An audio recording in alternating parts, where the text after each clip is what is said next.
Hello, welcome back to Quicks14's blog. It's a little special edition here, as promised. Finally, getting to it. My Shaman that I've been working on and I've been telling you guys about. Going from level 10 to 20. Finally got her to level 20 today. So, starting to put it together as we go from level 10 to 15 first, as you're going to see. And then and the rest of the parts going from 15 to 20. So, let's get to it here. We are in Azurmist Isle in Kalimdor. Obviously, there's only two races that can, well, not just two races, technically three races that can be shaman, that being Tauren, Orc, and Draenei. And of course, Draenei is the only alliance that can be a shaman. So there are three shaman talents: elemental and enhancement and restoration. You can find out a little bit about those here on the overlays. I'm going to have as much information as I can on all these overlays for you all. I hope they're insightful and hopefully cover anything I either forget or miss or whatever.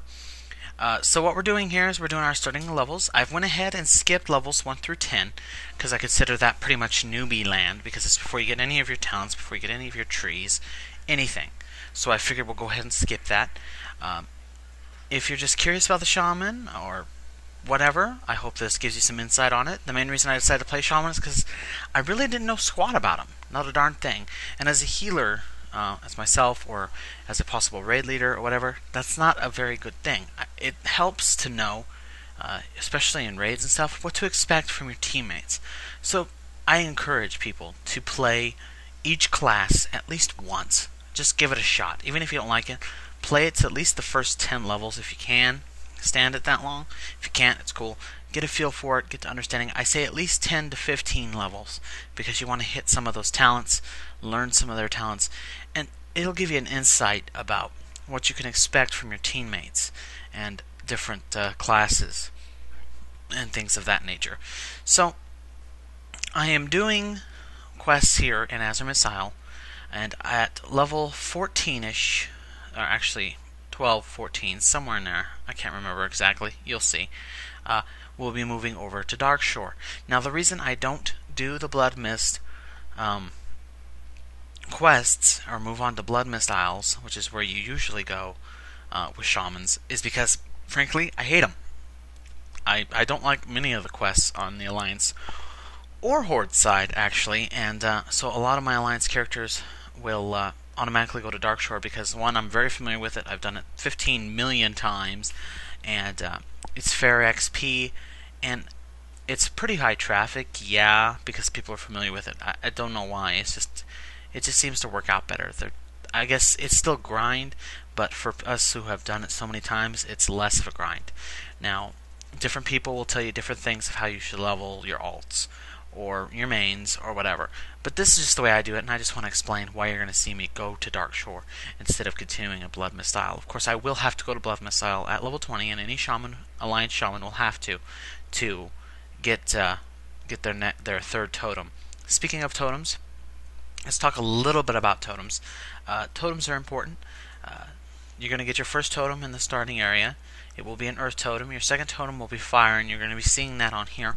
And then the third totem, when you hit 20, is going to be water. And you're not going to see that, but you're going to see that. See those different things. There's tons of totem spells you're going to have to do for different things, but you can only have the totem is actually a physical object in your backpack, and you need to have it in there.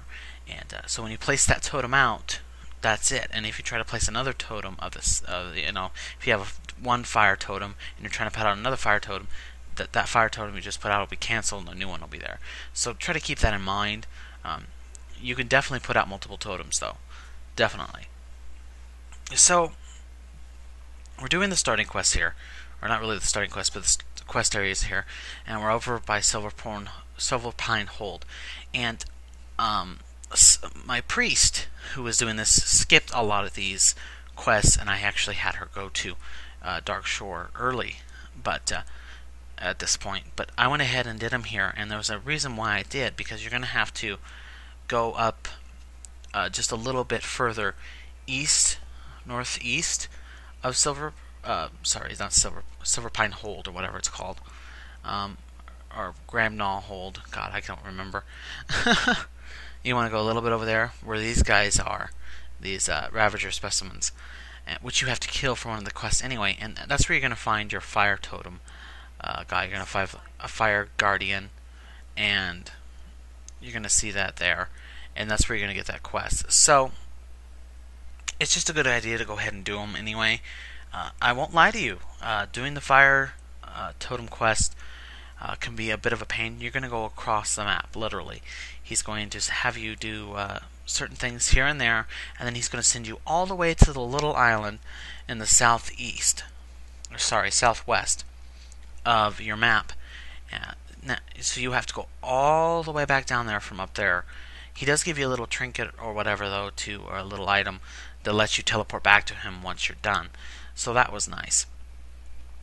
So basically what you're seeing here in this first part is first feel of Shaman, going through it in Azuremist as I finish it up.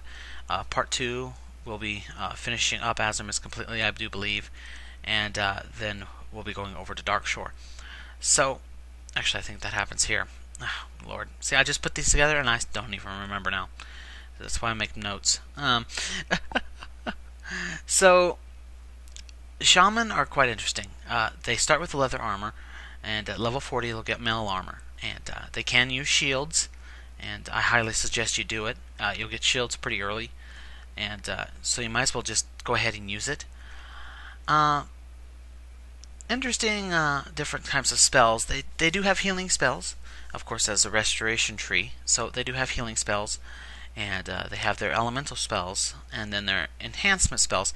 Now, my Shaman is enhancement, and enhancement basically does exactly what it says. It enhances things, either you, friends, colleagues, damage, defenses, so on and so forth. In fact, one of the first talents that you could select is to actually increase your intellect.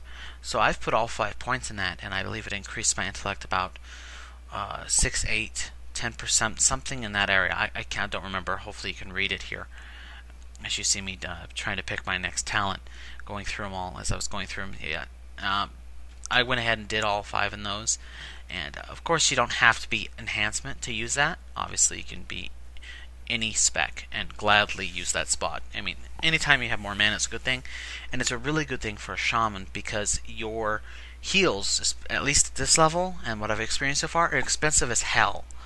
They're very close, I would say, in mana cost to a druid. So you really, really want to watch that. Not quite as bad as a paladin, maybe a little close.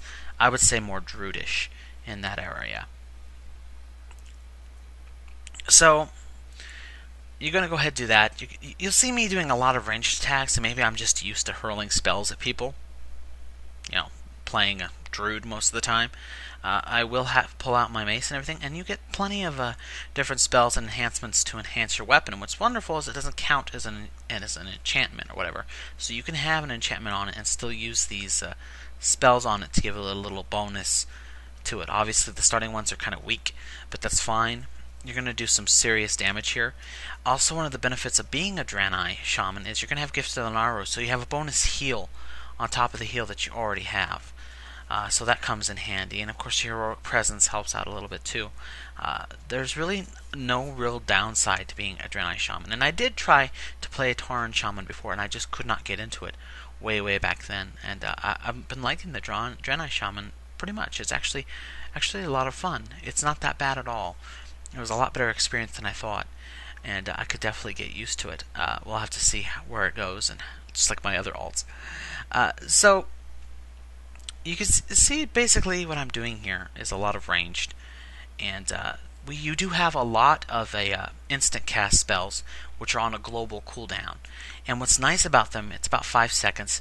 And what's really nice about them is some of them are damage over times.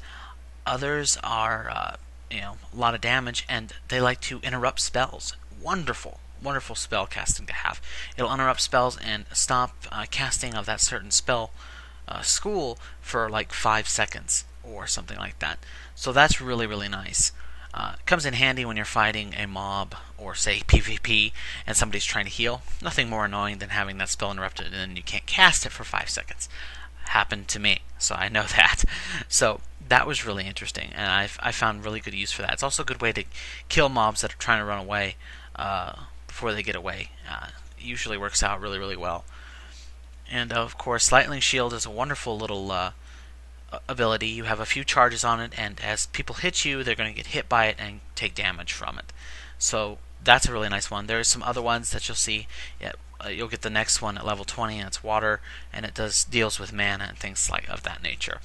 So anyway, here's your first little preview of Shamans. I hope you come back to part 2 as we continue on. A lot more information, a lot more for you all to see. See you in part 2.